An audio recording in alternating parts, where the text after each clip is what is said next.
So the fight between Thelma and Isabel finally went down after the pool party.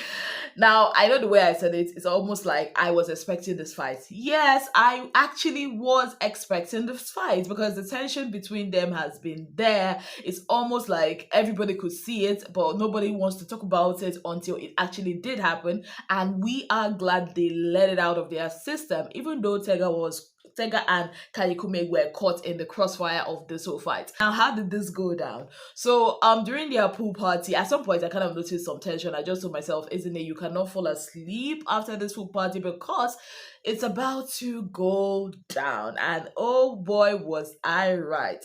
Now, after the pool party, Kola decided to host this game where you pick a number and then you say something according to what was written in the number that you had picked. So, when the game has started, one by one, they were picking numbers and they were saying like very blunt stuff. Like Zita picked and called Mide boring, which actually caused another issue on its own. We'll get there. As they were playing the game, it got to Thelma's turn.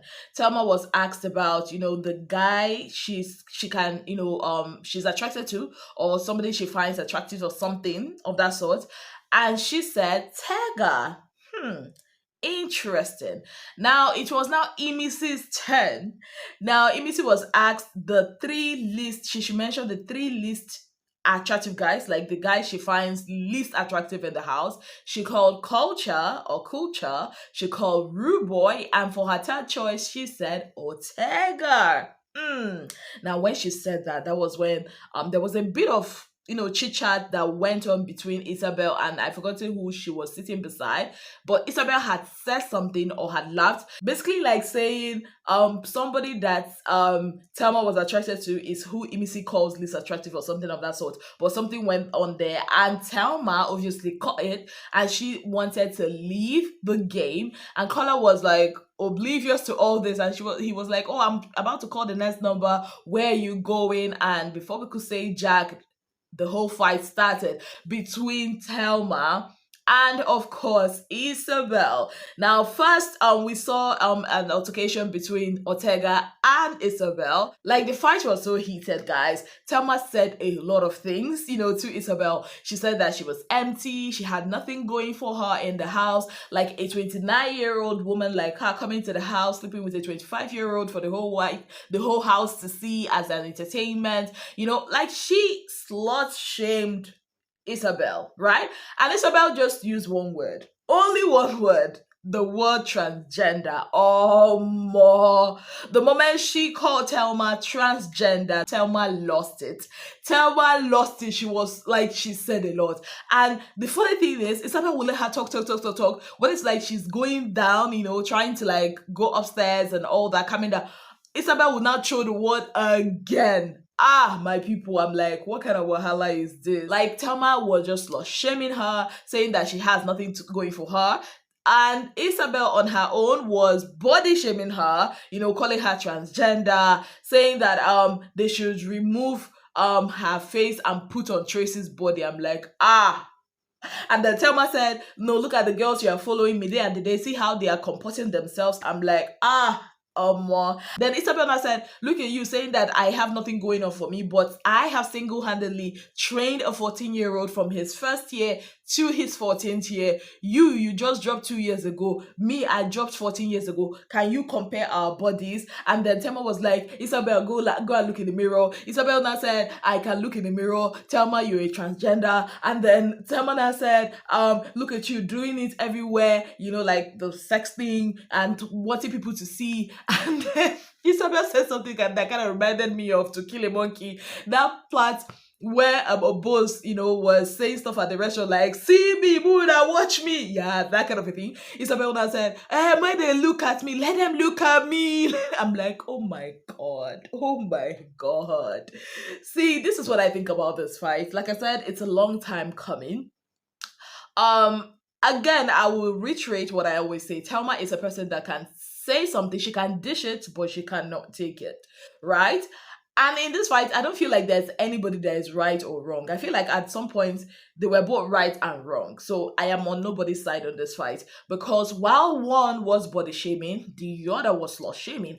And you guys know, if we're being honest with ourselves, Thelma has always described Isabella as loose, has always slut shamed Isabella. She did it, when she was talking to Rude Boy the other time. She did it when she was talking to Gigi. Like, it's almost like when she sees Isabel, she feels like all Isabel is all about is sex. And she's loose. And the funny thing is, all of them are claiming all these things and saying that, oh, they are better than her, but they are in the same house fighting for 150M with her. So if you are so morally high or righteous, baby, why are you in Big Brother's house? That is the question. So you see, for me, I feel like that fight should happen, just like I'm waiting for another fight, in that house, and that is between Sultana and Dede. It will come. Trust me, it will definitely come, and we'll be here for it. But another fight that might happen very, very soon is between Zita and Mide. Now, you guys remember in that game, I told you that Zita had called Mide boring, and I think Rude Boy also called her boring, and Mide wasn't having it. Not just the fact that she was called boring by these people, the fact what pissed her off the more was that when this happened, she saw Dede laughing. Now, she confronted Dede as a friend and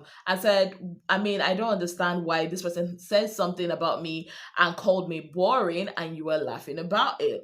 And Dede was like, I wasn't laughing about that. In fact, I wasn't even paying attention to what was happening.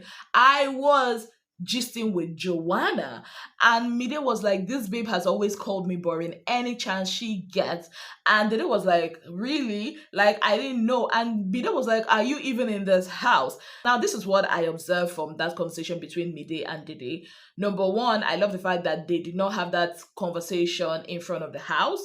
Number two is that Dede's way of handling things and Mide's way of handling things are not the same. And I honestly wish that Dede was not dismissive towards Mide's feeling, because that's supposed to be your girl, and the fact that she felt hurt, you should have addressed that. And I also love the fact that Dede had explained herself and all of that. But also, it shows that she is really not in tune with a lot of things happening in the house. Right? Now, that being said, Mide went ahead to confide in Bright Morgan and Kola, telling them that she cannot wait for Sunday. Like, if what she prays for happens on Sunday, she's gonna pull a Wani and Handy on Zita. I'm like, huh? I know a lot of you don't understand. So basically what she's saying is, if Zita gets evicted and she is still in that house, you know how Wani and Handy did po, to Ruthie? Yeah, that she's going to display. She's going to perform. I'm like, oh my God. She said she doesn't even mind though if she's the next person that will be evicted from this house. But if Zita gets to leave this house before her, during her eviction, she is going to give us a performance. Now, the thing is, are we actually going to get this performance, or will Big Brother disappoint her? I don't know, but I think that's one of the things I'll be putting in the list of things I'm going to be looking forward to on Sunday. Yes, call me petty, dramatic, I don't care. As long as they decided to give me drama, I am going to take it. Talking about drama, a very big congratulations to Emisi, Cohen, Dede, Culture, Thelma. Who else is in that team again? Ortega. Yes, I think there's another person that is in that team that I'm not remembering. Well, they were part of the Indomie Oriental team. They won, yes, and that is like the first tax win for Ortega and Dede. Very big congratulations to them. And it would have been painful for me if they did not win. Yes, Imisi is in that team. I don't know if I called her name earlier. It would have been painful for me if they did not win. Why? Because they gave me a laugh. Imisi and Koye, during their presentation, oh my God, and Big Brother is such a hater. Like, you told them to represent the West, and they gave us full Yoruba. They went full Yoruba on us. And yes, I don't understand Yoruba, but honestly, I enjoyed what they were doing. The song, Oriental, yeah, I enjoyed it. And then Imisi started giving us the Yoruba vibes, only for people to cut it short. And another thing that actually made me laugh, the way Imisi had that over the plate to go in like, this one I cannot do it. But honestly, I had fun watching them. Like their team had to win. They had to win. And yeah, a very big congratulations to them. Still on that Indomie tax. K Bobo and Doris had a bit of misunderstanding. See, there's something about these people that I've noticed, and I'm going to call their names. You see Doris, you see Thelma, you see Tega, you see Faith, four of them. I've noticed something about them. Whenever they are in a group setting, they always want to shine the brightest. And there's nothing wrong in shining the brightest. But when you try to shine alone, forgetting that it's a teamwork, there's always a problem. When you always want to be the leader, when you always want it to be like, oh, it's because of me, and without me, it's always going to be a problem. And that is what caused the issue in Doris and K Bobo's team. Because Doris was trying to take over, the mantle that she's a leader. And she's doing the same thing in their wager team, right? Who made you the leader? It's supposed to be a teamwork. And because of her forceful nature, K Bobo decided to, okay, fine, do what you want. If we lose this, we lose this together. And they lost, right? And I feel like that's something that this housemates, these four people that I called, they lack. And it's quite unfortunate because each time they will be in teams with other people.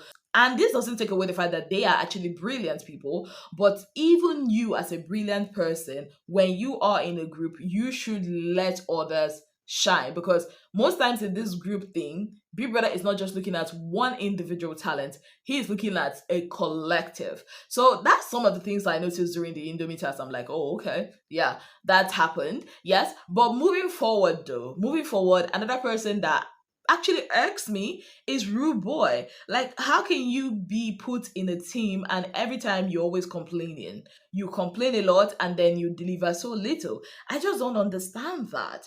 And he is like always complaining about his team and looking at on the other team. He said, oh, it's always the people that did nothing that win. Like, guy, Oriental team did nothing. Are you people serious? And you see, that's another reason why I was so happy that Team Oriental won, because a lot of them were laughing at them. A lot of them were like, oh, they're not going to win, blah, blah, blah. But I'm happy, in their faces. In their faces. Yes, isn't it can be petty like that. Anyways, guys, let me know what you think about the fight that went down between Thelma and Isabel in the comment section.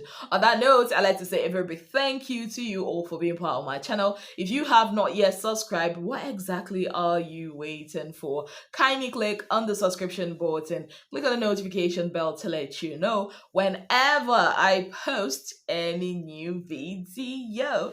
Until I come your way again, I remain your darling girl, Ezinnemwilliams. Have yourself a beautiful, wonderful day ahead.